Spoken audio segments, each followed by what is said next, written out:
Sorry. Well, sorry, CQ. Closing down a moment. Hello, CQ. This is Two Emma-Toc Writtle testing. This is Two Emma-Toc Writtle testing. This is Hello, CQ. This is Two Emma-Toc Writtle shutting down and sitting down. Thank you so much for listening.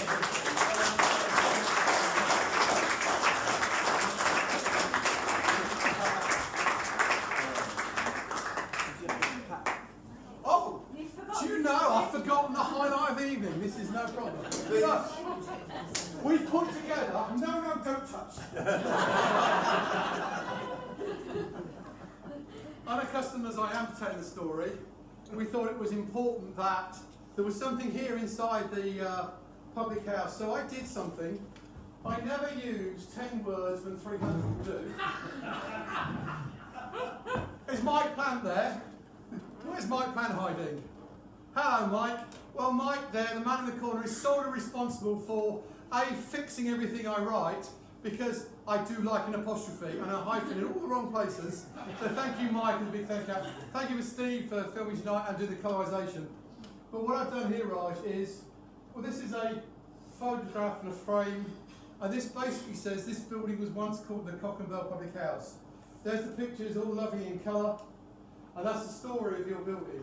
Put it somewhere important. I will, definitely. And that would be great. Thank you, Raj. Thank you.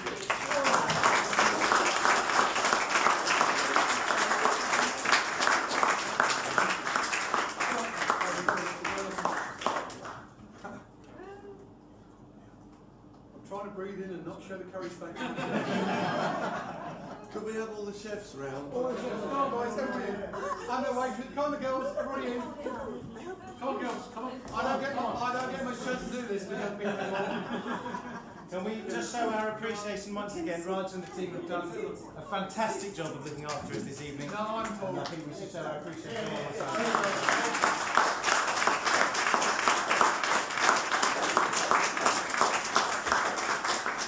Can I have a free meal next week with the wife?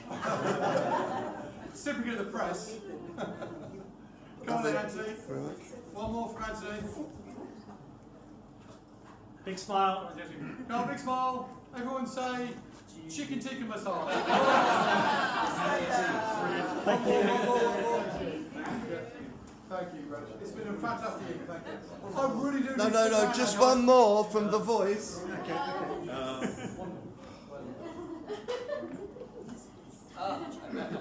Team, come on.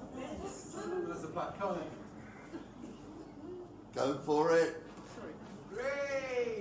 Three cheers. Three cheers. Yeah. Oh. Everyone enjoyed their dinner? Yes? Excellent, thank you. Good. I think Tim will say a few words to that effect in a moment. As I said before, you know, the whole purpose of doing this is to be together and to, you know, be social and be with friends and have a good time. So I hope everyone's having a good time this evening. Thank you. Yes, good. Yeah, good.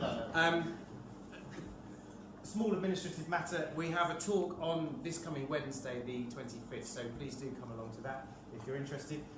We also have another one on the 29th of June, and then we're into festival season. There's loads of stuff happening over the summer, so please do come along, check the website, all the usual stuff.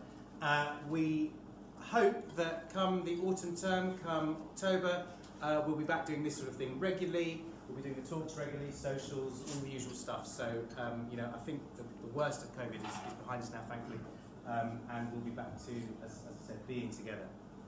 So, that's something to look forward to. I'm going to hand over now to Tim, who's going to tell us a little bit about what happened in this very room 100 years ago. But I think before that, he's going to say a few words about the evening. So, Tim, over Well, to thank you. Well, first of all, ladies and gentlemen, thank you so much for coming. This was a mad idea that Adam and I had back in 2020, in those hallowed times before pandemics. Let's all go for a curry and celebrate something, and here we all are. Well, thank you all for coming and supporting it, for those who have supported over the week in the organisation. So to Adam, Anthony, Roger, Robert, and all the rest of you who put it all together, thank you. The spreadsheet for tonight was an epic piece of engineering skill and talent. After the 34th email, I've delivered £100 million projects with less emails than this one.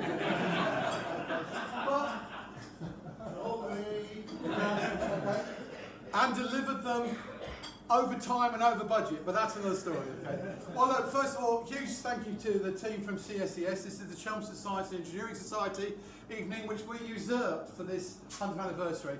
But more importantly, a huge thank you to Raj, who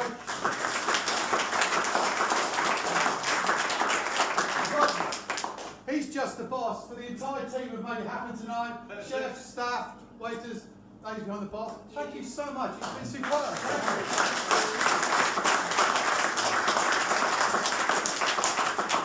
And we may well do this again in 100 years' time, but that's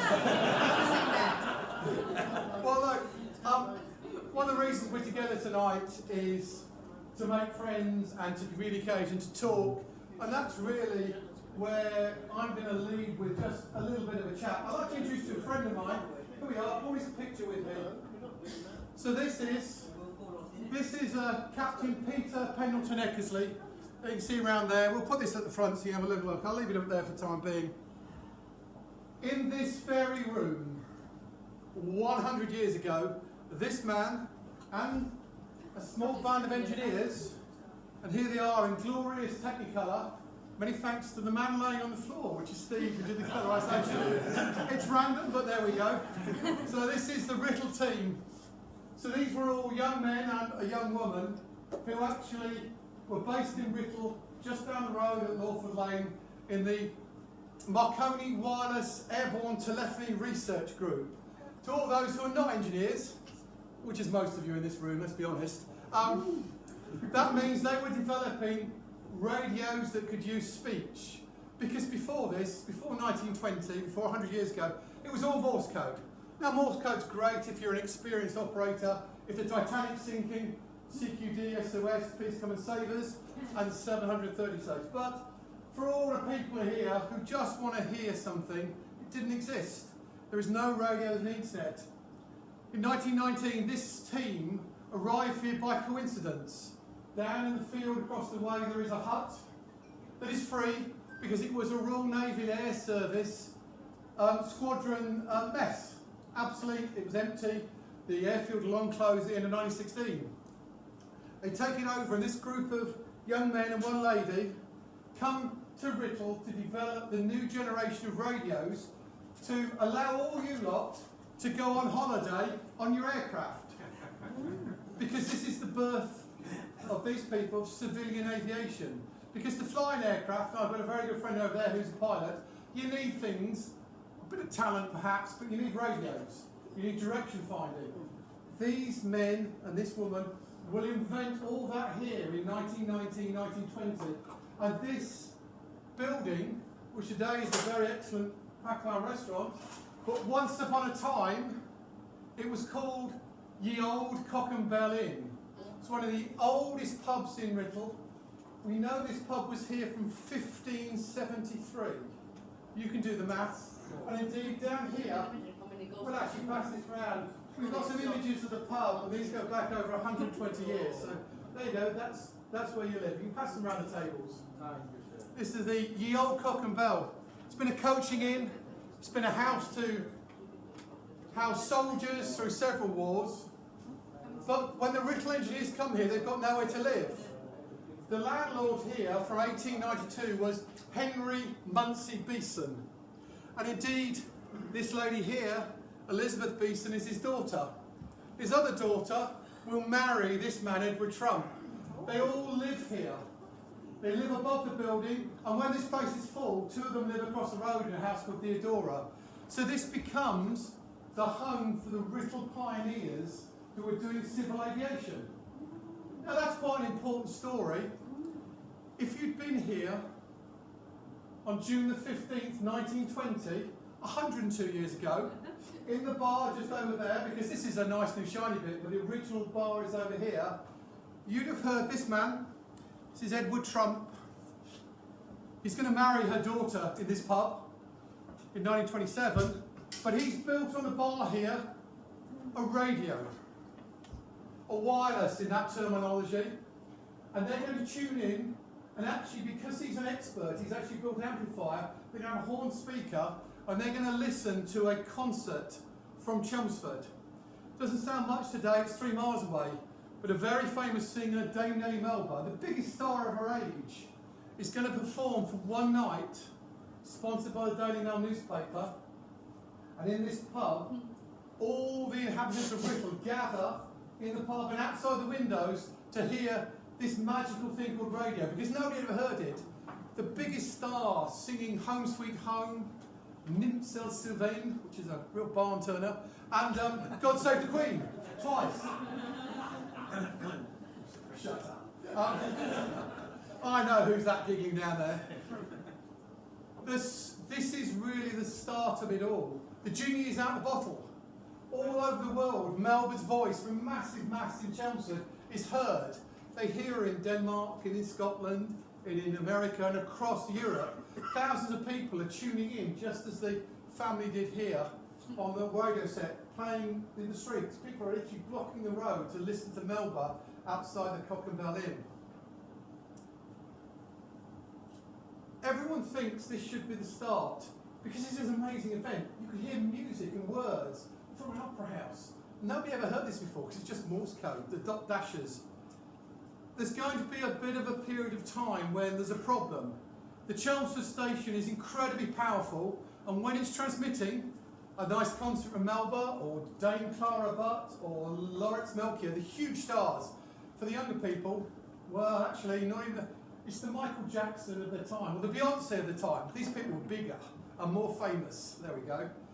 They're singing away, but when they're on air, yes, the whole world listens, but nobody else can use a radio set. So if you're trying to fly on your new aircraft across to Paris for a holiday, you can't get any information. Everything is closed down. There's no need for the Admiralty. And so at the end of 1920, 102 years ago, it all stops. For the year of 1921, there is silence. We can hear his Morse code. And then in February, 100 years ago, in this public house, this gentleman here, Peter Eckersley, has a meeting with Arthur Burrows, who's the head of publicity at Marconi's. He has in his hand a piece of paper that says, Peter, we'd like you to do this thing called broadcasting. Nobody knows what it is. There's no Radio 1, there's no Radio 2, no DJs, nobody knows what it is. And then Peter looks at it and goes, no, I'm busy. I'm busy changing the world with civilian aviation. They explained to him that he's not going to get any extra money, he's got to do it in his own time, he's got to do it after hours, anything he used has to be put back into use for his normal work. He basically says, and that's a good deal, but then the deal breaker is, on Peter, you get to walk to a microphone and talk to the people, and it's all yours. And there are no rules. This man, Peter Eckersley, cometh the time, cometh the man, the right place. Peter Eckersley he's a fighter pilot from the First World War. He's crashed aircraft. He has developed airborne civilian aviation. He's developed radio for the trenches. He is also arrogant, a brilliant engineer, but he's also a natural comic. He's a raconteur. The joie de vivre echoes out of every part of his fibre. He loves to tell silly stories, and he doesn't care. In this room, in the Cock and Bell pub, in February 1922, all the engineers come here. Henry Munsey Beeson and his wife Laura, and our landlords here for nearly 40 years, they cook every Tuesday night fish and chips. Sorry, no chicken tikka, no back then. Don't think it existed. They cook fish and chips and then feed the engineers huge amounts of gin and tonic. Now with engineers, as you can tell from my friends in here, that's never a good thing. They then take the piano that's sat in this corner up here, two very strong lads lift it on a wheelbarrow and then wheel the piano all the way down to a hut. And at that moment in time, with the meetings planned in here, the world is going to change forever. Because this is going to be a new radio station. It is the first ever British radio broadcasting station that's both advertised and scheduled. It is legally licensed, it's not an experiment, this is real. The engineers will all meet here, and through the summer of 1922, their planning sessions here will become increasingly silly. Because Peter Eckersley is as mad as a box of frogs. He doesn't know the rules. He's going to walk to the microphone. He's meant to only broadcast for half an hour and shut down every 3 minutes in case interfering. Not Peter. He basically keeps singing, dancing, telling silly stories, quite rude jokes. But during that summer, what he's going to do from this room, every night they leave down, he is going to change but also define the science and the art of radio broadcasting forever. Planned in this room and actually rehearsed in this room is the very first play ever done on British radio. It's the balcony scene from Cyrano de Bergerac. It's quite easy, nobody has to move. He will invent having to turn the papers away from the microphone so they don't hear them. But when he does, he finds they make really good rustling leaves. Peter Eckersley will invent the first sound effects studio. He'll bang bottles, he'll slam doors in the hut, he'll open windows, he'll make silly sounds, a bit like Spike Milligan, who hasn't been born yet. It's a bit like the Goon Shows, who haven't been born yet. And this is the very first time anywhere it's ever appeared on radio. Tim? Yeah. Can we play it? We'll give it 10 seconds. Yeah. Peter Eckersley will love to make his listeners listen. He's going to talk into them and join them in their front rooms, and he's going to become their friend. Because he's got no airs, no graces, he tells the silliest of stories, he pretends to do impersonations. He's going to do the first radio quiz, the first Lonely Hearts Club. And several ladies got quite amorous with Peter. He used to visit him down at Writtle. Asked whether he'd come and join them for an evening's assignation. Knowing Peter quite well, and I'm about to start his biography, the answer was probably yes. His 3 children, his wife Stella, lived in Witham, but that didn't matter. So basically Peter now is changing the world. Oh, his favourite trick was to play a record on a wind-up gramophone player, but that's boring. So let's put the hole off centre so it makes a strange noise as it goes round, and play it at slightly the wrong speed so it sounds squeaky, and then let's cover the record in marmalade, because that makes it sound better. That became his signature. He sang songs, he pretended to be an opera singer, he caused a diplomatic incident because he blamed all the bad weather. Thank you for arranging the Thunder and Lightning show, Raj. That was excellent. I did not know you had those connections, but well played, my friend. He's going to arrange all the bad weather over the Writtle hut that caused interference to his radio is down to the Icelandic government. They never find it as funny as you do.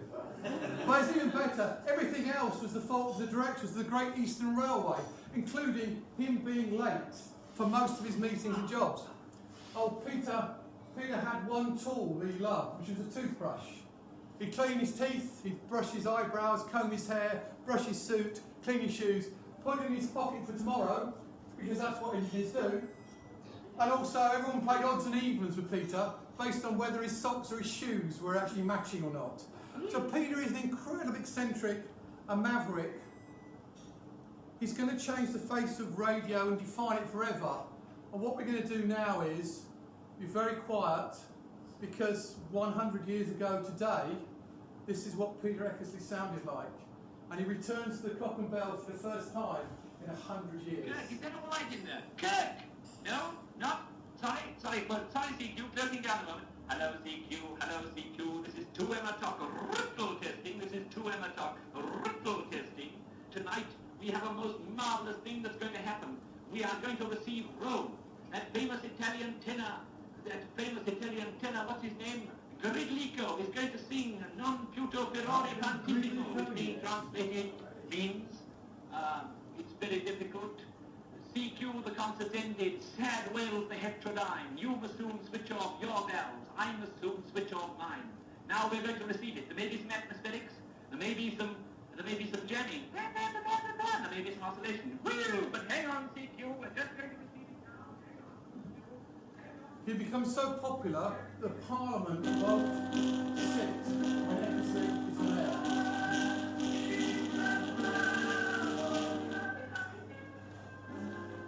This is the piano from Cock and Bell. Not played very well.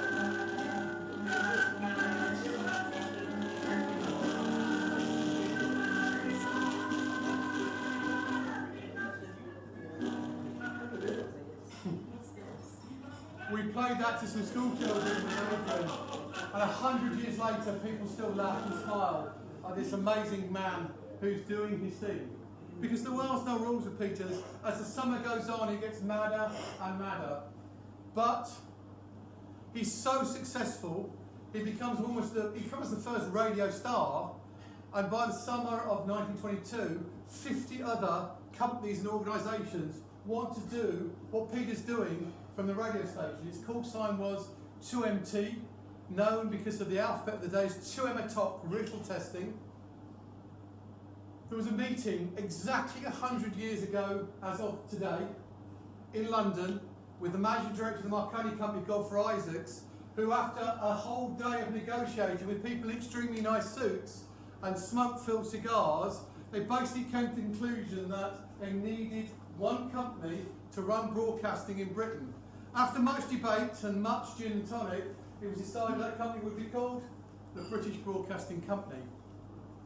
It's going to have its first broadcast in November of 1922, but these team here, these gentlemen here, drinking every night in the pub before they walk down there and coming back afterwards because they had to recover from their rest of it, from their endeavours, they're going to keep going.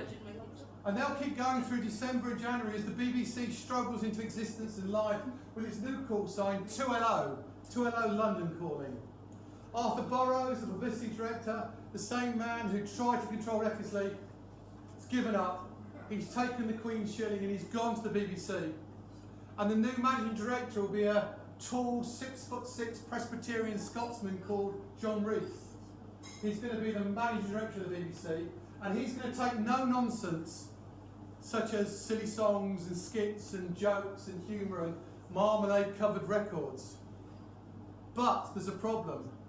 When he takes over in January 1923, Reith knows nothing about radio or wireless or broadcasting, and the whole world, the whole country is watching. So what does he do? He picks the telephone up, he calls Peter Eckersley and he says, "Come and join us."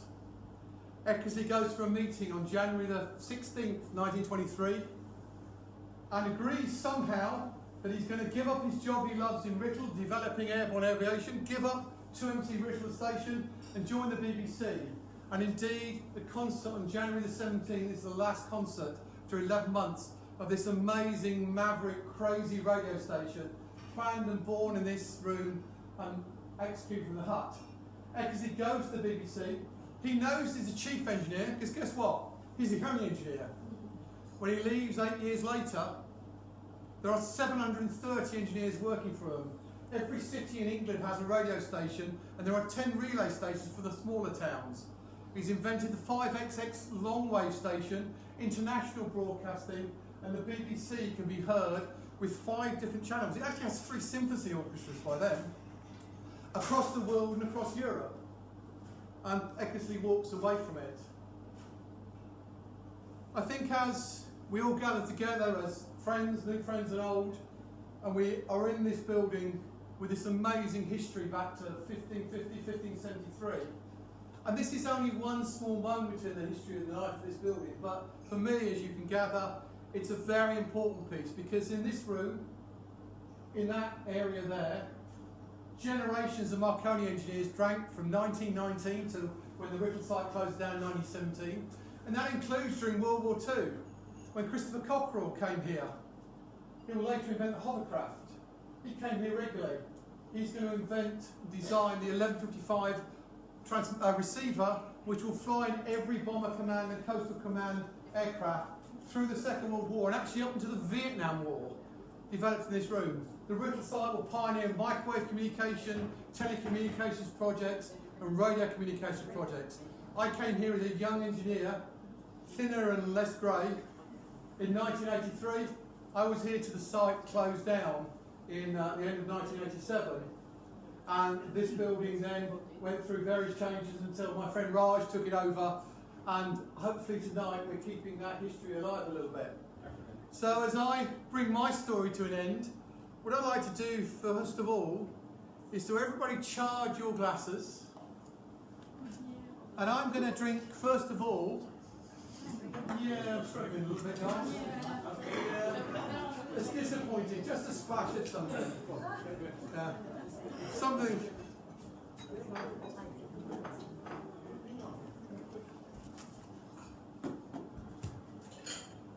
That'll do. I'm driving. That's it. So, ladies and gentlemen, first of all, I toast to Raj and his team. Thank you so much. It's been a great evening. Thank you. Thank you. Raj. Thank you.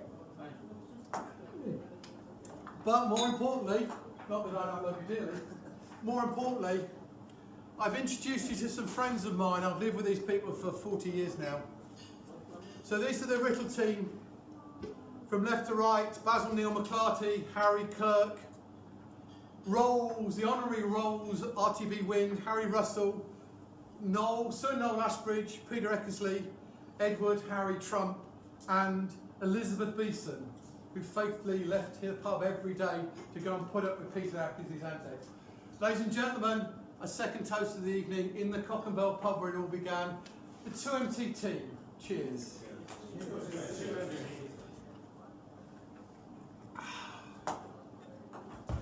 It's been a long time getting from there to here, and lay waiting to you. I hope in 100 years' time they come back here and this building survives. It's been here for 500 years, so why not? And they just remember a little bit what these do, because from these mines comes everything we now know, mass manufacture. So your iPhones and iPods and the equipment here comes because everybody wanted to listen to Eckersley and the BBC, and not everybody was a good enough engineer to build their own equipment. Mass manufacture that will save us in the Second World War, that will then give the growth for the British as we go through our third industrial revolution. All of it starts 100 years ago, and all of it was planned in this very room. Ladies and gentlemen, at exactly 30 minutes, and that's a record for me. Thank you so much for listening to my story tonight. It's been my pleasure for the last 2 weeks. And actually, thank you to John and Wendy and the whole team from Writtle Heritage, because again, this was a silly idea 3 years ago to celebrate the centenary of this amazing events and plans. It's all come together, and this is basically the end of it all, as they say. Oh, and before I forget, luckily someone has written the whole thing down in a fantastic book.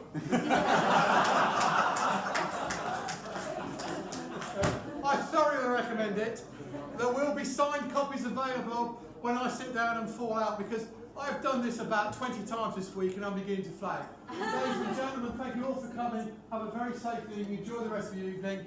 And this is Hello CQ. This is Two Emma-Toc Writtle shutting down and sitting down. Thank you so much for listening.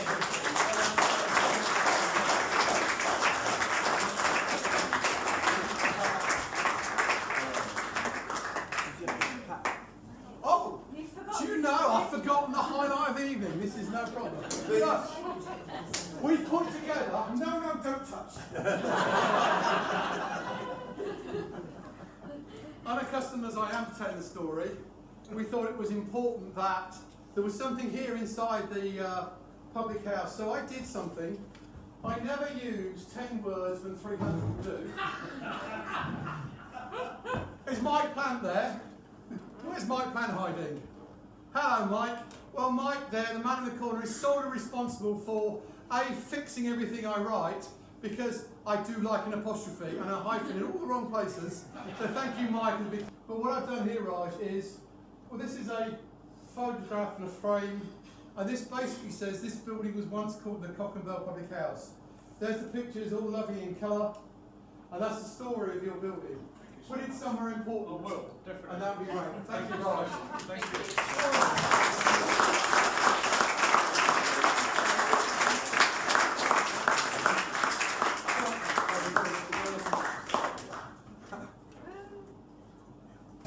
To CSES, 102 years ago.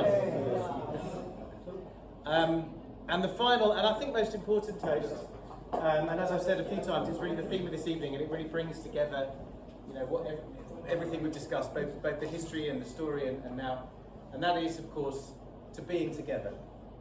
To being together. Now, there are, of course, a couple of thank yous that haven't been said, and I would like to invite John Aldridge to to say the last few words. Thank you, John. It's a pleasure to stand up. It's also a pleasure to wake up after the last 30 minutes. That's hardly true. I have to say that about 7 months ago we decided that we would have to celebrate the centenary of Two Emma-Toc, and Wendy Hibbett and myself created a group of individuals, and we can't thank them all because there were so many of them and they all did different things in different ways. Adrian was working with the primary school and others were coming onto the green participating in all sorts of events. However, there were two main themes to this. The first theme being that we couldn't have done it without two main individuals. And the first one, who actually took a slightly backseat role, but actually did great work, and when you wanted him there he was. So at 8 o'clock on Sunday morning, there he was in the car park, ready to do whatever you asked him to do. And that was Alan Pakwaan. Please, come up, sir. Come up.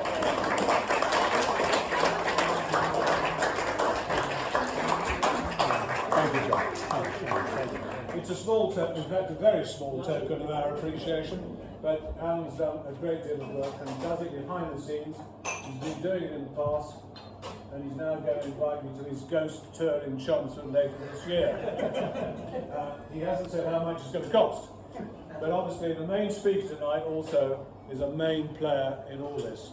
For 30 or 40 years or even more, he's been concentrating on Marconi, Two Emma-Toc, all the things that go with radio, and without which this centenary would not have occurred. So, before you claps, I should like to come out and get this small token of our appreciation. Thank you, John. The amazing Tim Wander, everybody.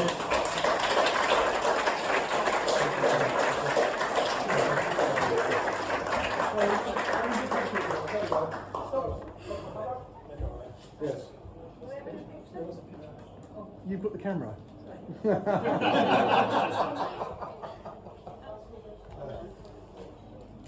Yes. Yeah, I'm smiling. This is best.